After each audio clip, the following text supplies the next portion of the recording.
You know, a great basketball coach, I stole his line many times, John Wooden, I really like him as a coach, I really admire him. He said, small things make big things happen. It's true. And so there are a lot of small things here that add up to a big thing. You've got to do them all correctly.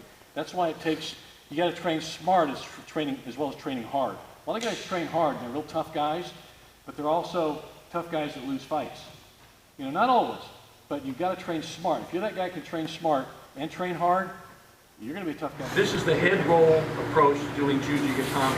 What we're doing, we've been calling it head roll, we're rolling the opponent over his head, okay, as opposed to his hip or some other body part. So it's the head roll Juji. Derrick's got a ride on Jarrod here, okay? What he's going to do, he's going to start crawling all over this guy and getting it done. So he's going to start setting up. Now watch when he does this, he's got his back. Derrick's got Jarrod's back, okay? Now he's going to immediately start trapping. Look at his right arm. He's underhooking the arm he's going to lock. So if you have trouble seeing this, come around here where you can see this, okay? So he's going to hook here. All right.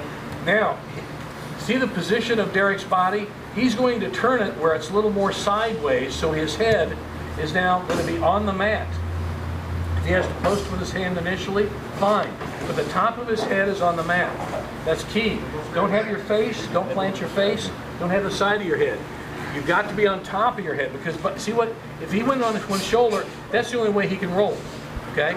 He might have to roll, he actually wants to roll the other way, so he doesn't want to do that. So he's on top of his head. Now, this foot back here, his right foot is the anchor foot, okay? So, come on, everybody come over here so you can see the anchor foot. See how his right foot is trapping the left leg, the left upper hip here. That's really important. It keeps the bottom man from getting away. Now see what we've got is a nice control ride going here, okay? See he's kind of like an L shape, okay? Now, with this hand, the hand is close to the head, he's going to now hook, and he's trapping that arm really solid. He's trapping. Now, with this knee, he's actually going to put the top of his foot, his instep, on the back of the bottom man's head. Now look at this angle here. Everybody see this position? See the control here? See the control here? See the posting of the head? Now, he's done this with his left arm. He's really chopped and controlled. He's trapped that arm. Okay? Now, with his right hand, he can grab a leg, he can grab a jacket, or he may not need to grab anything. Let's say he wants to grab, say, yeah, let's go. Like in a no-gi situation, like in shorts like we do in Sambo, MMA, you can like hook his leg, grab the ankle. Any of these things to hook, okay, they're traps to roll them over. Now watch what he's going to do. He's going to drive this knee in, roll him over, immediately kick his leg over, and finish the Juji. So he stayed round, didn't he? Earlier I said one of the key rules in ground fighting is to stay round. This shows you why, okay? Let's look at it again. So he used to, let's start from a standing here, just like a standing here. Pop into it. He might have knocked him down, bam, he's going to dig in. Look how he's starting to trap. Crawling all over this guy, knows exactly what he wants to do, finishes him. So that's the head roll approach. Key things to point out, you got to get on top of your head, you got to kind of shape of an L.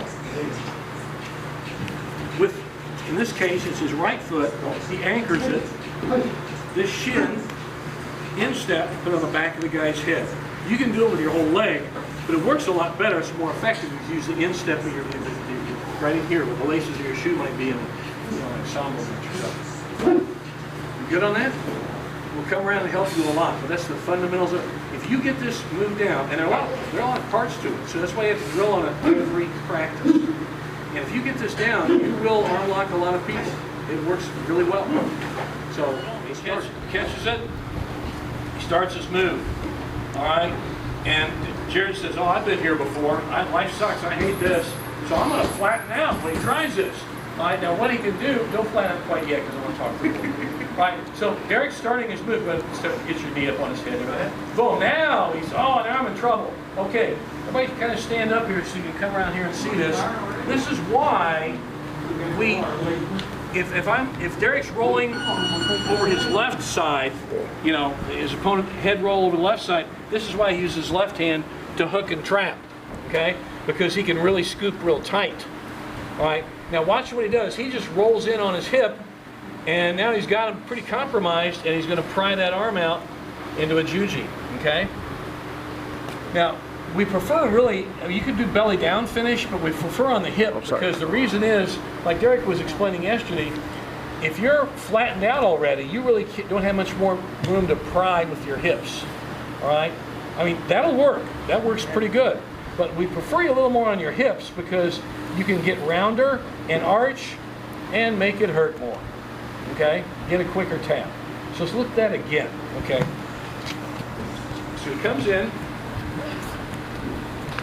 does his thing, he starts to move, and the guy won't roll. Okay, in that case, trap it, dig it in there, finish out with your juji. Okay? They don't always roll. In that case, you still get the tap. Let's work a little bit of that. Okay, good.